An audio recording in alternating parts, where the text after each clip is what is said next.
new ideas into bombers and monoplane construction for the Air Corps bomber. Oh, our guest speaker has arrived. I want you all to pay close attention to him. He has a special story just for you. Good afternoon, class. Good afternoon. How many have heard of the Tuskegee Airmen? None?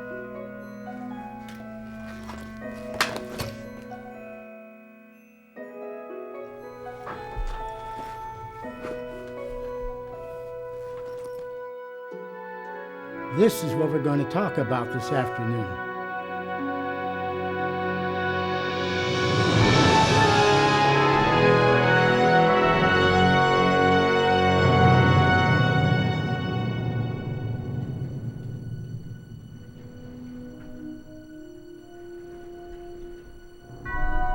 Bunker Hill, Gettysburg, Normandy, all defining symbols of what constitutes America's spirit. Moulton Field, a long ago decommissioned airbase, is not a landmark many would think of when considering our nation's history. Yet, here is where a group of men stood against the racial tyranny of America and trained to fight for its freedom. Here, the Tuskegee Airmen, these red-tailed angels of the sky, were to become the miracle this country didn't know it needed.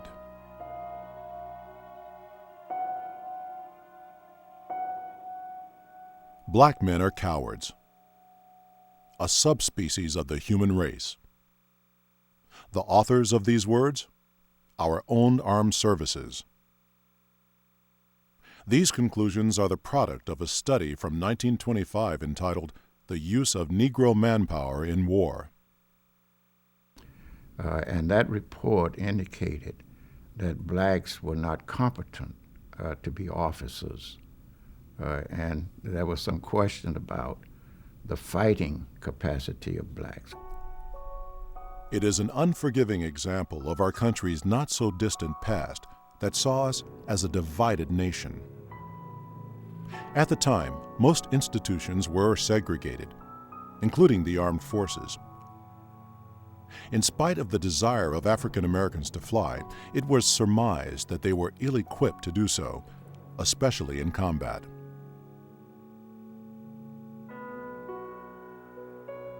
The genesis of the Tuskegee Airmen can be credited to a number of contributing factors.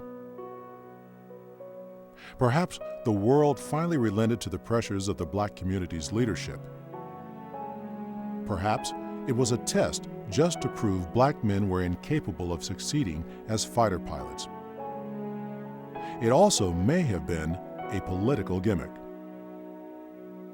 President Roosevelt was in the middle of his re-election campaign.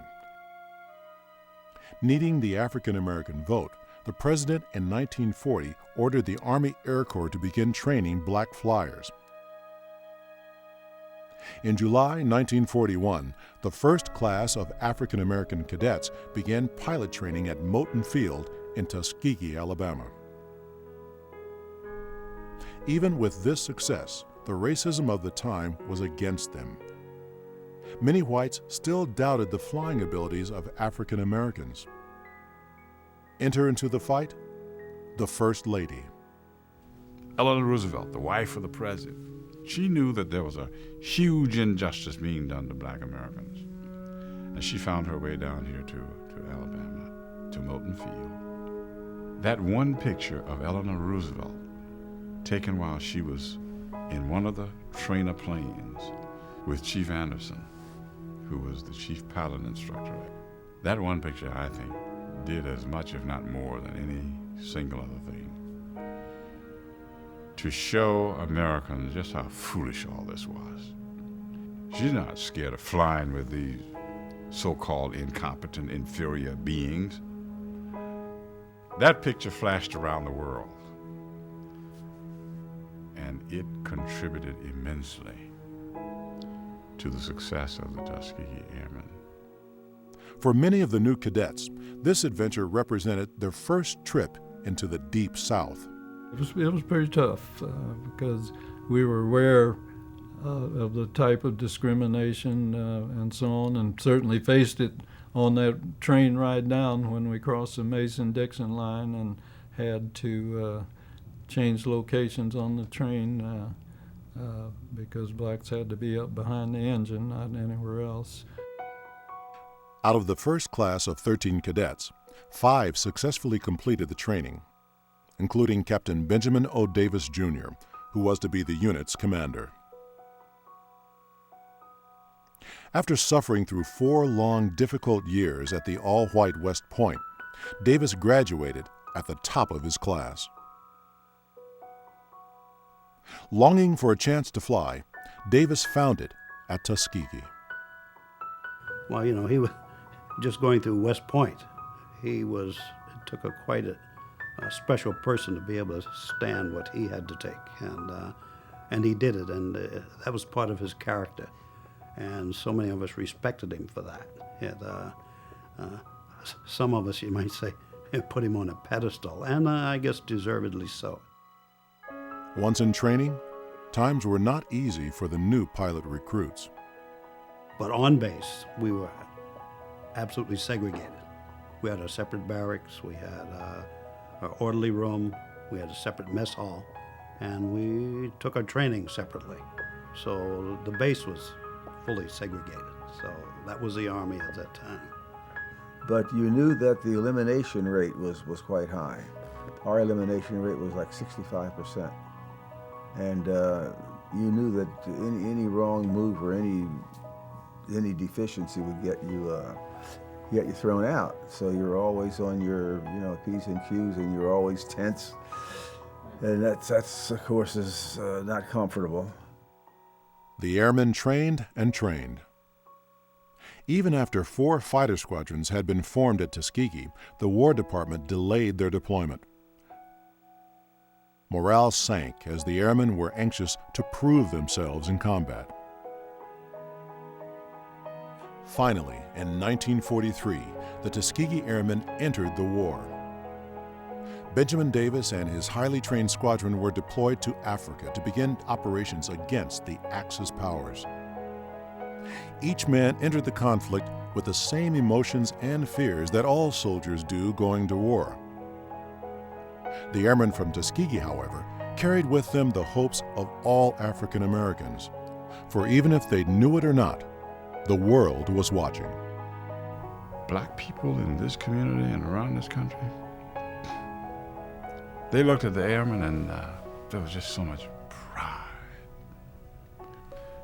Black folk would flock out as close as they could to the airport to watch the training going on, to see them flying planes, and then to be able to get up close to them as they walked across the campus and to enter into conversation with them as opportunity permitted. Black folk were just enormously proud. They were proud of them. Black folk knew ahead of time what the outcome was going to be. They saw this as a fait accompli. They knew that there was no way that the airmen were going to be anything other than astonishingly heroic. And they were.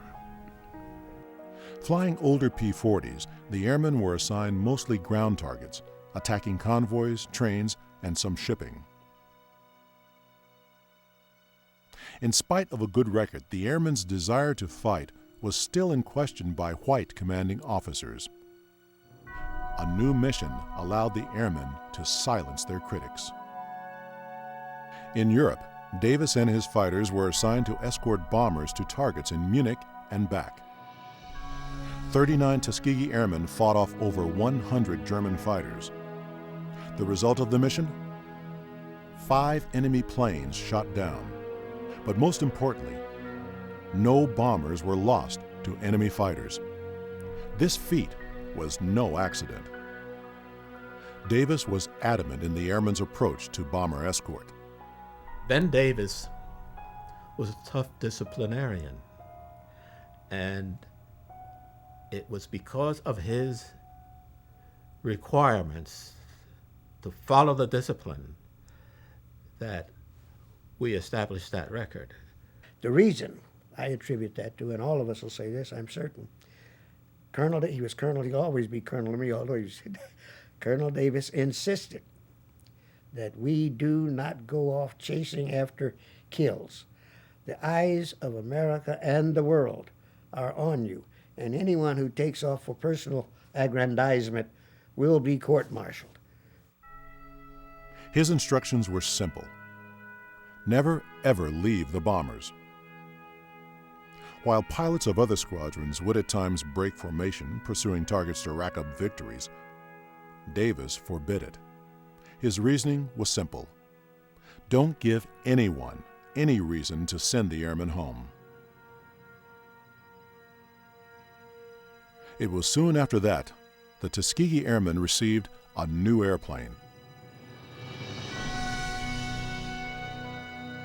The P-51 Mustang, considered by many as the supreme fighter of World War II.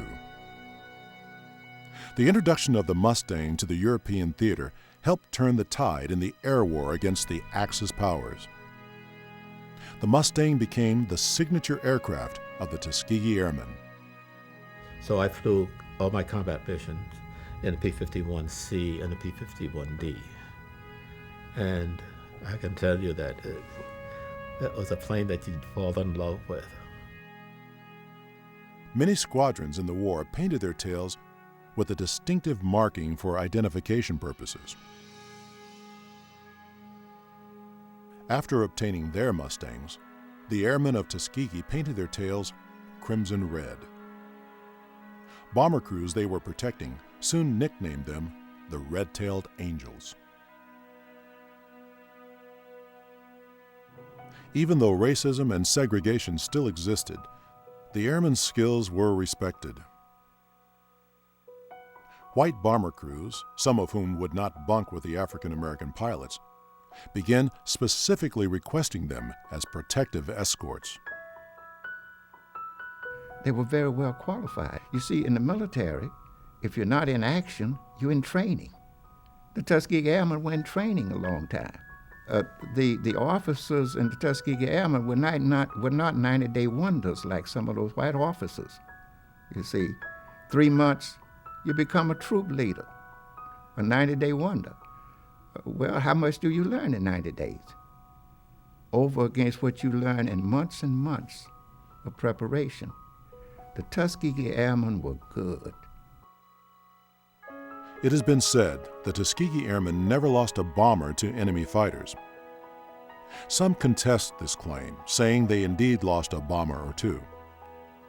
Regardless of which version is true, they not only proved they could fly, fight, and serve.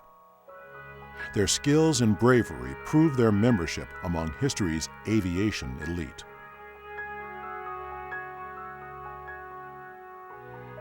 The Tuskegee pilots helped win a world war. The airmen's struggle, however, was far from over. Racism was still rampant in post-war America. Upon their return, the airmen from Tuskegee were still in a segregated military.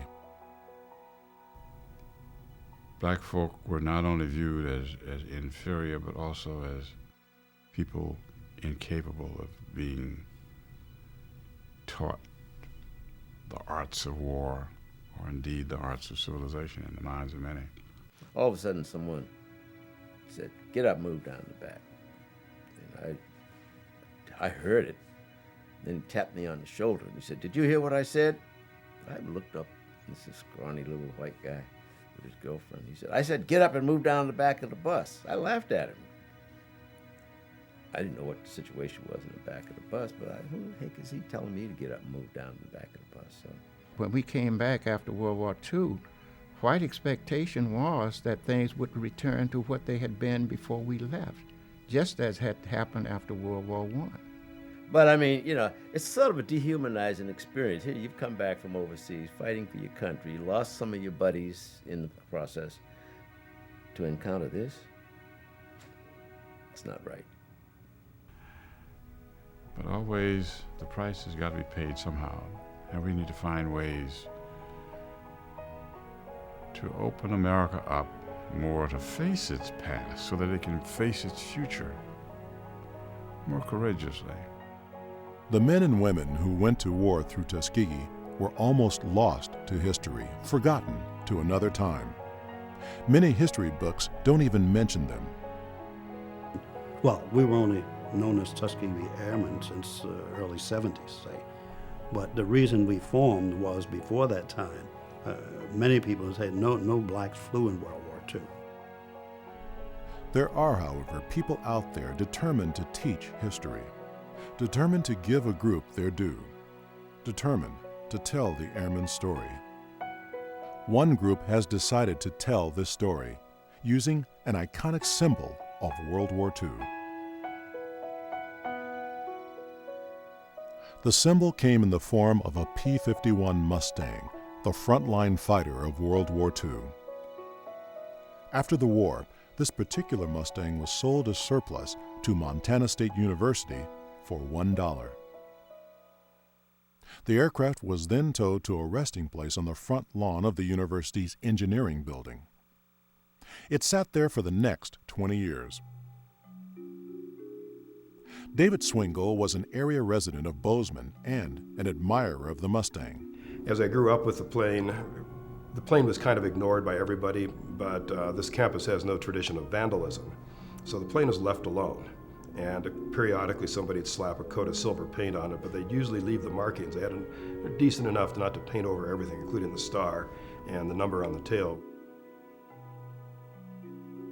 The Mustang's period of slumber would change in 1965. Warbird flyer and restorer Lloyd Creek wanted to buy the aircraft and restore it.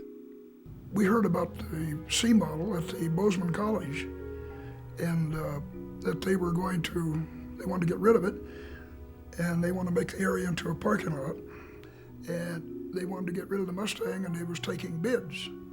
We got it for $1 bid. That didn't sit well with the college at that time. They called me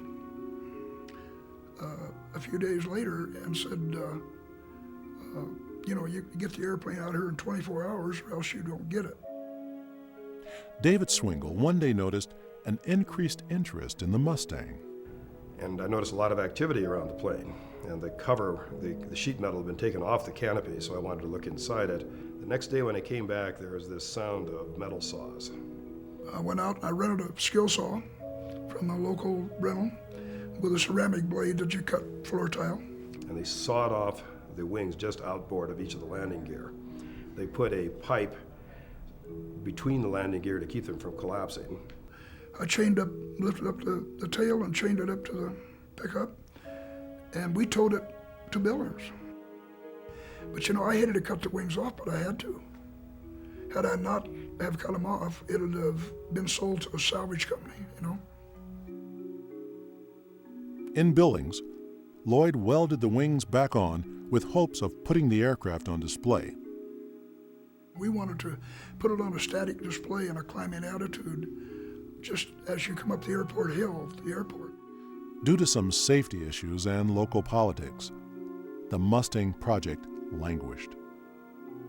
With her welded-on wings, the Mustang sat outside without a home for the next 5 years. The aircraft began her restoration journey in 1970 when Lloyd donated her to the Commemorative Air Force. The CAF is an organization dedicated to the preservation and flying of as many World War II aircraft as possible, with chapters all across the country. Since their creation in the 1950s, the CAF has amassed an air force of over 150 planes, some of which are the lone examples of that particular aircraft. A team from the CAF traveled from Texas to Montana. They disassembled the Mustang and shipped her to Texas, the CAF's home base. While awaiting her turn in the restoration line, Hurricane Beulah swept ashore. Until that point, the aircraft had a relatively strong, clean structure. The saltwater bath provided by Beulah began a destructive corrosion process, setting back the restoration many years. Over the next few years, the plane made pilgrimages into the hands of well-meaning but under-resourced CAF volunteers. First Minneapolis, then back to Texas, then to Iowa, where again the project languished as just a pile of parts. Finally, in the late 80s, the southern Minnesota wing of the CAF stepped in.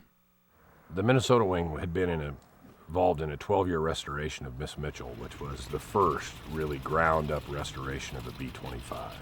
Kind of redefined the standard of warbird restorations. And the B-25 project was winding down. The Minnesota wing was looking for another project, and they acquired the C model project, and they were going to take that project on. Red Tail project director Doug Rosenthal began flying in his spare time during college. His hobby, though, quickly developed into an obsession.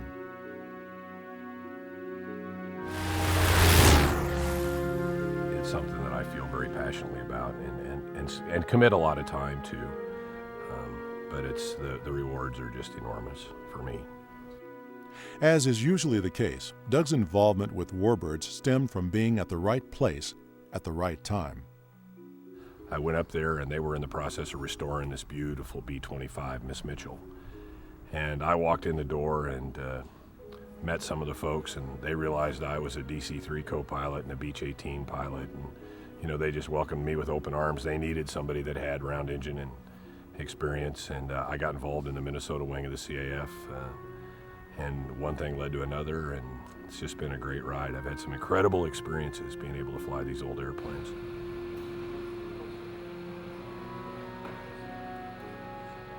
Maintenance work with the B-25 cropped up, causing the Mustang project to be once again pushed aside. This break in the restoration, however, allowed the CAF to consider which veterans they would honor with the Mustang.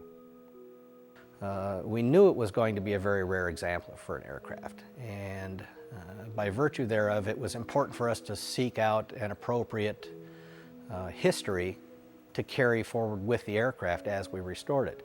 A couple of our members very early on in the project stumbled upon the story of the Tuskegee Airmen and were very moved by it. While the Tuskegee Airmen flew several types of fighters in the war, this type of Mustang, a Razorback C model, was considered to be their signature aircraft. This was a very appropriate story to bring to light, especially when it was discovered that the Miss Mitchell served in the same theater of combat at the same time that the Tuskegee Airmen served in North Africa, Italy, and all the way to Germany, and on some of the most dangerous missions. So there's a real interesting parallel that we believed would tell a very powerful story with a B-25 being escorted by a red-tailed Mustang. And that was where the idea began.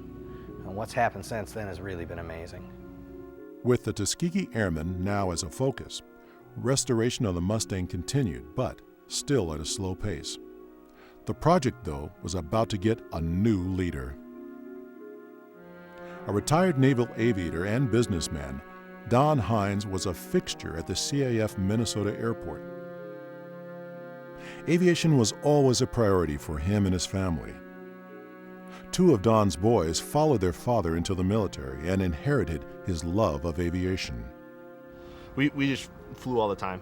There was four boys when we split out and kind of went our ways in college and in the Marines. Two of us were pilots in the Marine Corps, and when it was time for Thanksgiving or Christmas, we were back in Minnesota, we'd go jump in the airplanes and 180 out, fights on at the merge. I'm an officer in the Marine Corps, and they call me captain, and I fly F-18s.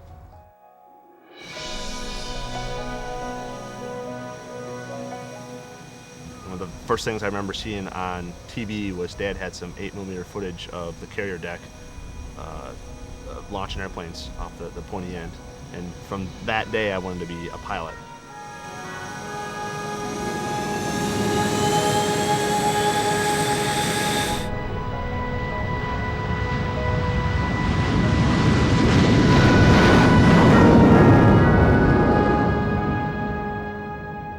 Being retired and his family doing well, Don Hines looked for a new project.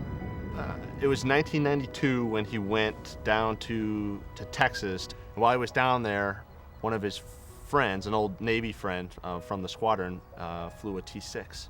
And so he jumped in the T-6 and went for a ride. Mom told me years later that he had told Mom, I'm going to get one of those one day. While not even a CAF member, Don plunged headfirst into the Red Tail project with all the energy and resources he had.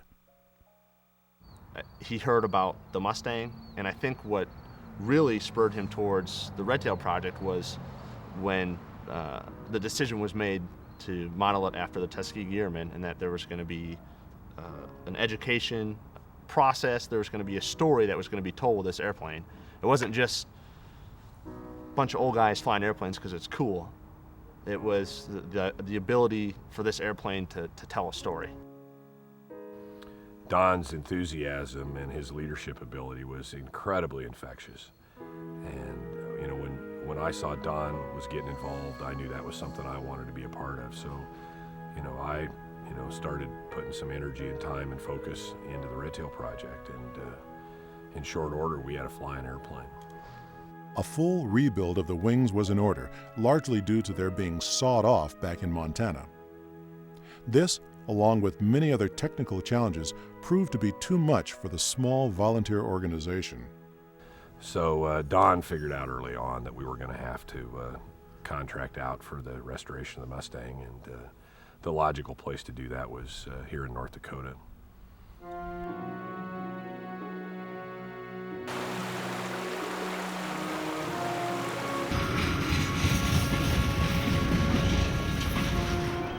Within an hour drive from Fargo, North Dakota, are two of the world's premier warbird restoration shops. One run by Jerry Beck, the other belonging to Bob Odegaard. Both men entered aviation as crop dusters. Both now are world-renowned for their work and their aircraft. Bob is the owner and pilot of the world-famous Super Corsair Race 57. Jerry, as a Mustang specialist, has just finished this very rare P-51A Mustang.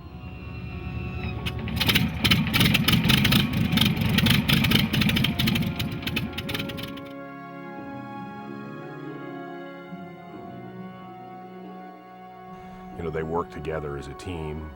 This was clearly the place to come to get the project finished. It was close, and these guys they just do incredible work. With Odegaard's shop to rebuild the wings, Beck's shop would concentrate on cleaning and rebuilding fuselage parts damaged by the hurricane. Well, there's always challenges. Every day there's a new challenge in this business. And some of the parts aren't available. You have to figure out techniques and ways to make those parts. And it really wouldn't be an issue if you were going to make thousands of them, but in our world, we get excited if we get to make 10 of something. Costs for the rebuild were mounting to over $350,000. The Red Tail project met this cost by obtaining grants and donations large and small. This effort, along with many volunteer hours and expert craftsmanship, pulled an antique airplane from the grave of history.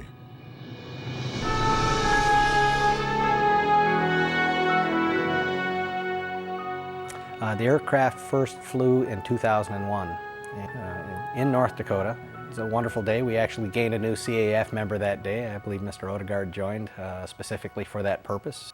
Every time I see an airplane get worked on, it's always encouraging to see the mechanic or the person most responsible for its safe operation take that first flight. So it was nice to see that was an honor that Bob got to have. It was then time for the newly rebuilt P-51, now named Tuskegee Airmen, to begin her mission.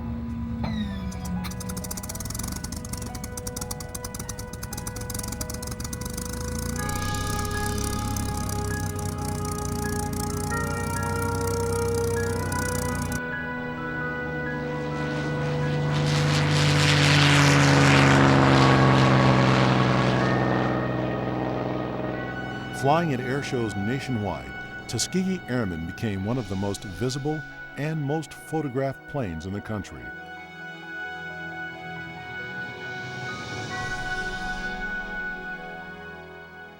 The story of her namesake was finally being heard. Well, it's important as a symbol of us. We were involved, and we feel it keeps alive or spreads the word as to what we did and the importance of it. And I just love that portion of it, the fact that one of our airplanes still flying after all these years. Traveling across the country, the aircraft Tuskegee Airmen educated and inspired. For every one of the stories we hear, there's 1,000 stories that we never heard. Every once in a while, as the pilot of the airplane, I was fortunate enough that someone would come and share. But most of the stories happened at home that night over dinner, when a young kid asked his mother, what were the Tuskegee Airmen about? What did they stand for? From my conversation with Dad, the kids' eyes were this big, and there were original Tuskegee Airmen that were showing up at these air shows, and nobody knew them from Adam, that they had gone through what they went through 50 years ago. And he said that was the best part of the job, was to see A, the kids show up, and then B, the original Tuskegee Airmen. I flew one of these 50 years ago. Oh, well, come on over, let's have a look. As Don and the Mustang's other pilots flew her to dozens of air shows, thousands of people became informed about the airmen from Tuskegee.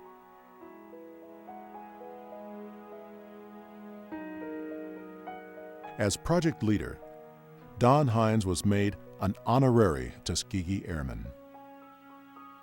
One of the accolades was the Red Tail Project, the Don Hines, that have done more to create awareness of the Tuskegee Airmen. And they've done more in the past 2 years than we've done in the past 50. So yeah, they got a lot of people to open their eyes.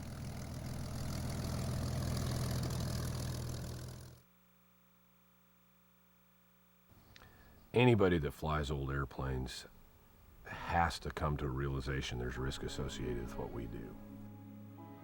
I was flying a B-25. I was talking to Don on the radio. I was at the air show in the tent.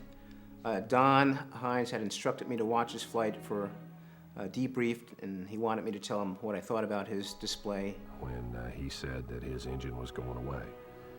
And it was just sheer disbelief. And in the turn, I saw the speed start to dissipate. And then as he lined up on a extended final, I realized that he was sinking and there was a problem. And I saw him disappear into the trees. I was in the landing process. I remember talking to Don. I have no memory of landing the B-25 that I was flying.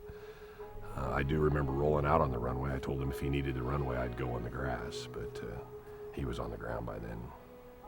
So now I was here, I got a phone call that Dad had an accident in the Mustang, and that was all we were told at that time. I was here, my brother Kelly lives just up there a little bit, and Mom just said we needed to come home. That day in Wisconsin, Don Hines was flying his usual performance in front of the crowd at the Red Wing Air Show. While flying the routine, the Mustang had an engine failure, causing Don to make a forced landing in a residential neighborhood. The plane came in heading for the runway, and he had to fly over some pine trees and under some power lines, and also he landed in the backyard of some houses. And the way it looked to me, he did quite a job missing quite a few trees, not hitting the power lines, and most importantly, missing houses. It looked like he did quite a job protecting other people that may have been in the area, and to put that bird on the ground. Don was rescued from the Mustang and life-flighted to the hospital. The nature of his injuries were severe, however. Don Hines passed away the following day. Beyond losing a member and beyond losing a teammate on the Red Tail Project, we lost a great leader. He was the most charismatic and yet humble and self-sacrificing person I've ever had the privilege of working with. Most of our projects that we do, the airplanes that we rebuild, are a long-term deal. I mean, it's not like somebody coming in for an oil change. It's a deal where you get to know these people, they become really close friends, and you work with them, you understand them, you meet their families, they become part of our family, so to speak. And Don was a tremendous man. I mean, he had a vision, and he was really a great person to work with. And yeah, I guess you'd say we got pretty close to him. At Don's memorial service, General Urschler spoke and painted a vision for all of us. And it was a vision of clarity and focus and hope. And what he said was, won't it be a great day when this airplane flies again with a member of the Hines family at the controls? At that time, Don's son Kelly was the apparent successor to fly the rebuilt Mustang. Almost 1 year after his father's crash, Marine Captain Kelly Hines was killed in his FA-18 Hornet while serving in Iraq.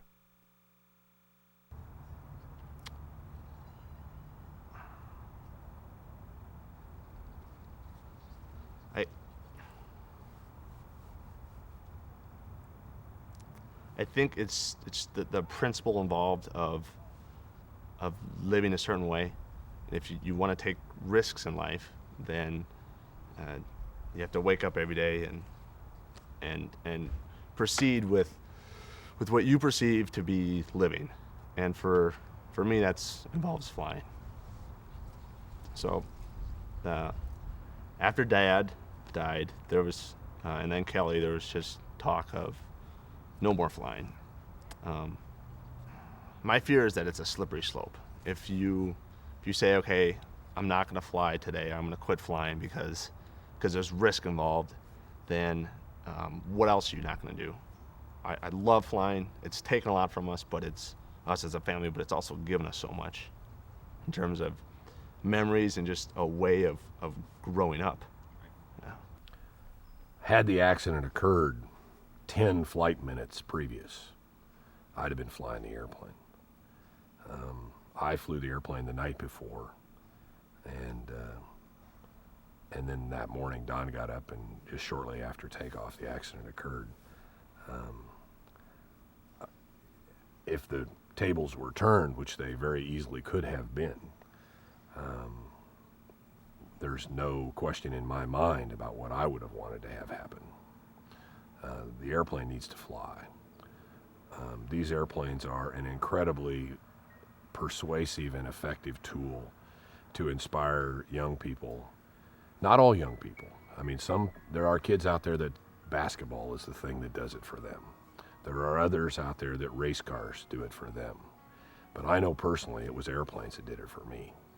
And if that's 1 in 100, or 10 in 100, or 1 in 1,000, if taking these airplanes out is an inspirational tool that causes these kids to realize their potential and realize there is a place on this planet where they can be a contributing member of society, then whatever it costs is cheap.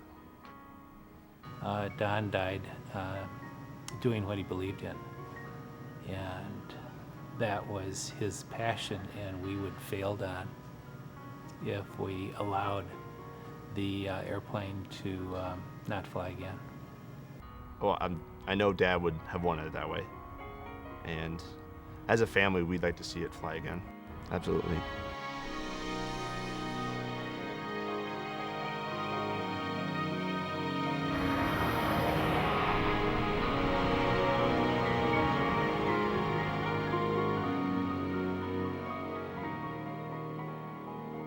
As before, the restoration road for the Mustang runs through North Dakota.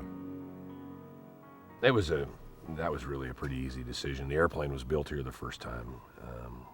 This is one of the premier Mustang restoration shops in the country, probably in the world. After the accident, the aircraft was transported once again to Jerry Beck's shop, where reconstruction soon began.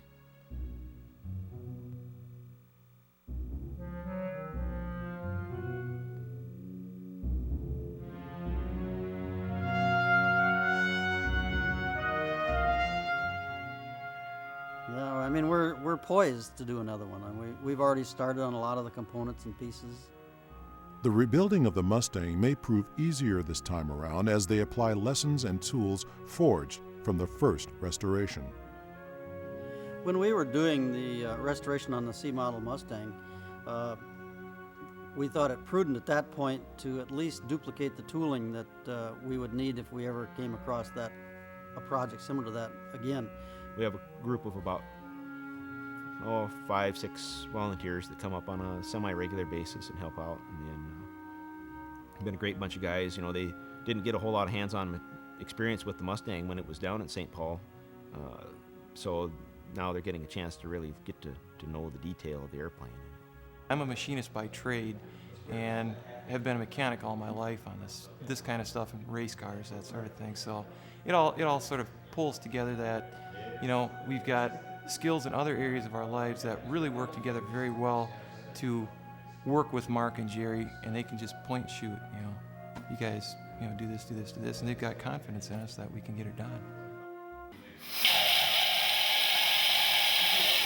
And again, this is a combination of what was left over from the previous, and then those over there are templates from, again, the A model and the C model. So after looking at the microfiche, with all the drawings, I mean, that's pretty small print. The drawings used to be like the size of the wall, full size. Lots of fun.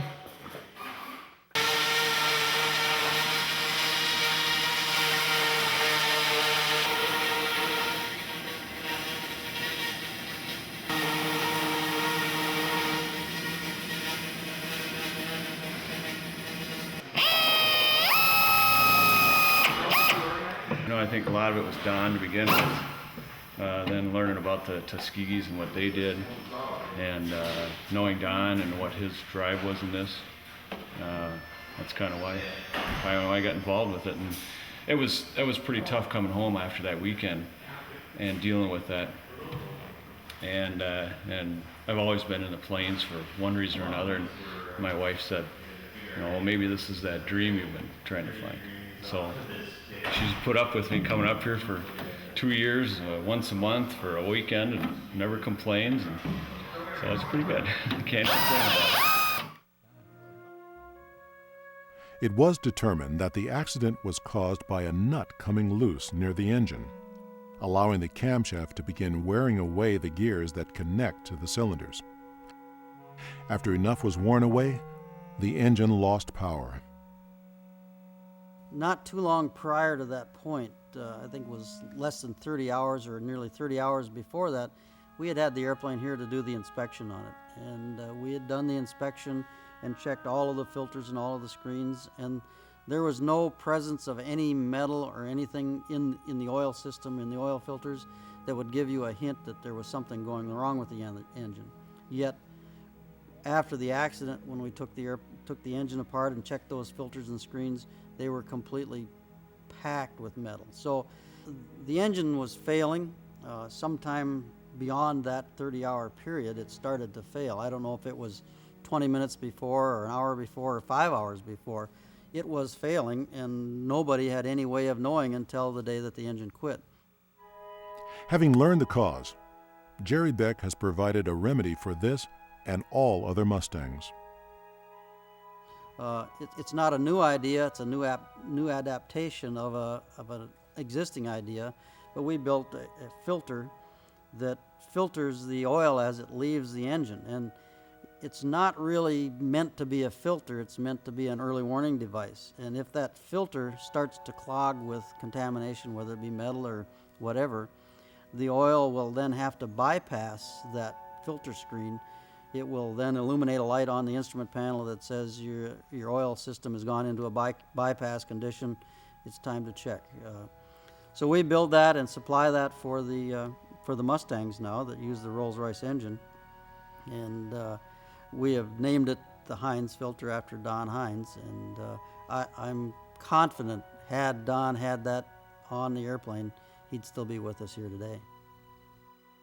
In spite of the good intentions of the Red-tailed Project, they have experienced their share of difficulty, of disappointment, and of loss. Why do they continue?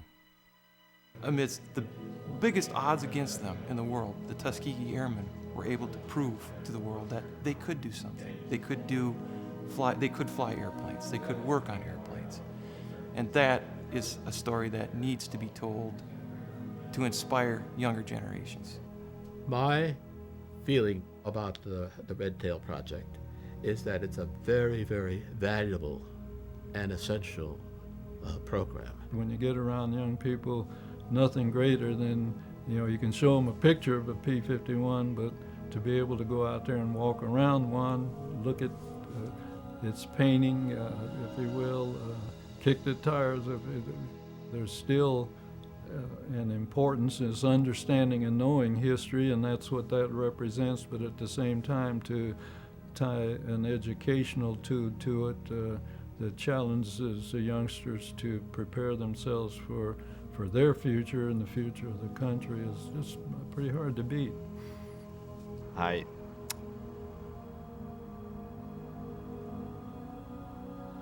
wasn't there, but I have this image, and my mom said that she just saw that plane just fall out of the sky. So to see it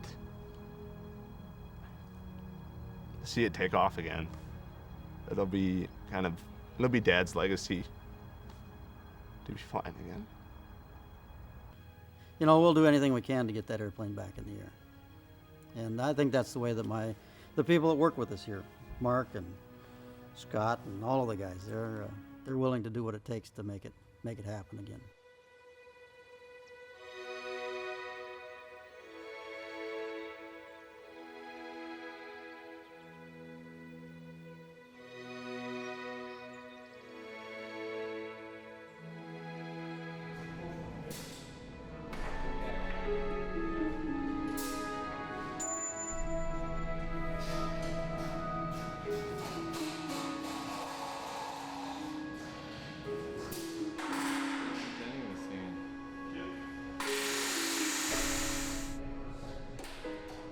Five long years have passed since the accident that destroyed the Red Tail and claimed the life of Don Hines.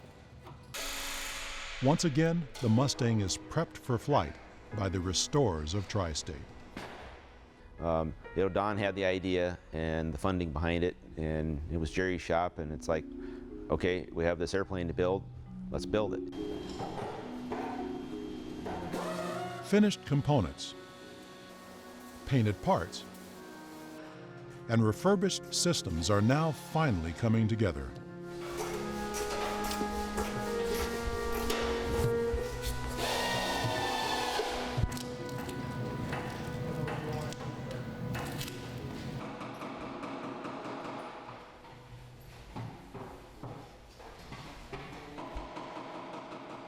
For 3 years, steady progress was made on restoring the aircraft. Then, tragedy struck the project once again. 2 years ago, Beck was participating in an air show activity and was killed there. And he was flying his A model Mustang, which was, pretty near and dear to him. After the accident, the question is, well, what's going to happen to Tri-State Aviation? And it's like, well, we have to continue on. We're still here. The capabilities are still here. The vision that he had is, I think, with us. I think we hold that yet. And so that helped in moving forward with the CAF project as well, with the Red Tail. And it really, that project is so huge that it's just been probably an honor for all of us to be part of that.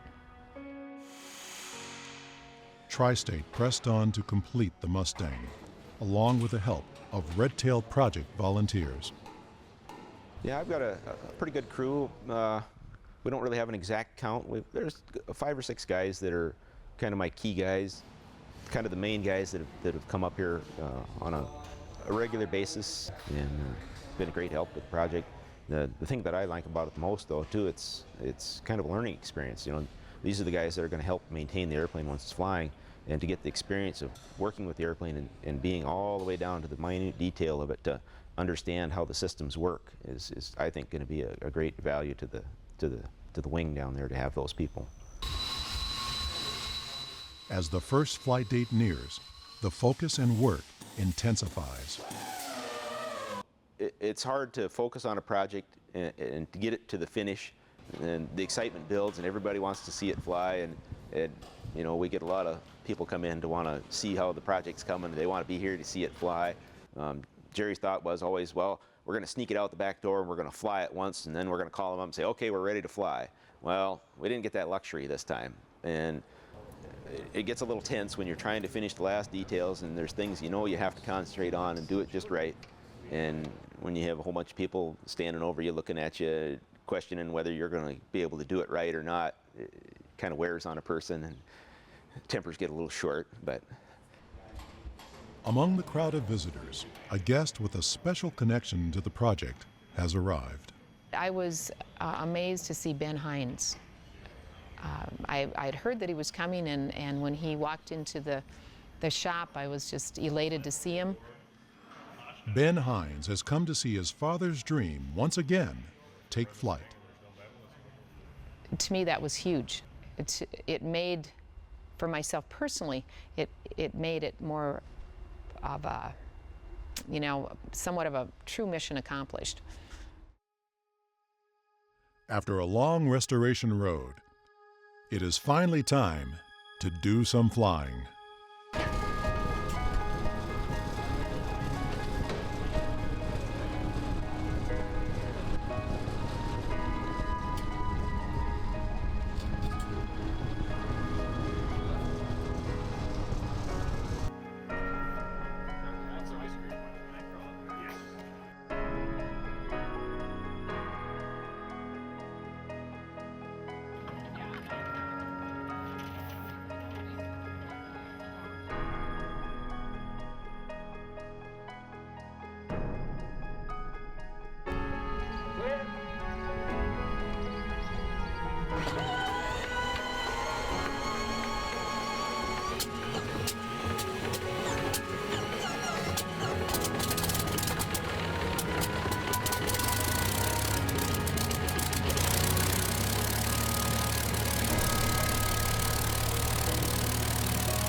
Wabanon traffic, Mustang 61429, departing runway 15 Wabanon.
You know, it continues.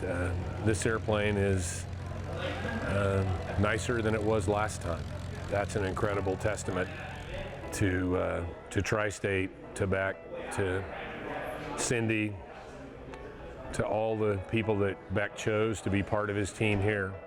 I mean, and it's exciting for me too, of course. I mean, it's kind of one of those you like to see the project through and see it get done and get it out there so people can enjoy it.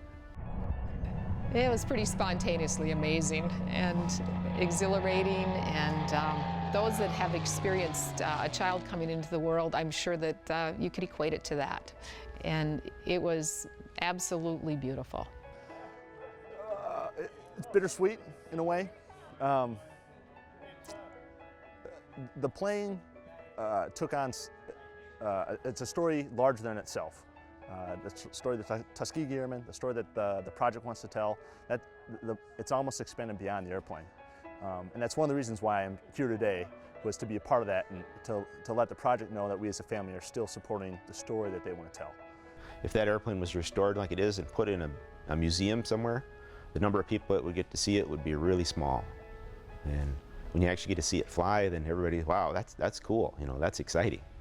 I'm just looking forward now to, now that the aircraft is flying and will be back in the air, is trying to put the whole project together, the Red Tail project, so that they can truly go out and accomplish their mission in telling about the Tuskegee Airmen and just the mission about what are you going to do with your life. We can celebrate, rejoice, enjoy for a little while, but the real mission is to tell the story of the Tuskegee Airmen and to inspire young people to realize that they can be whatever they dream. And that's what Don set out to do. And so this is just the first step, albeit a big one, in a long journey. And knowing Don as I do, he's tapping me on the shoulder saying, okay, now let's get to work.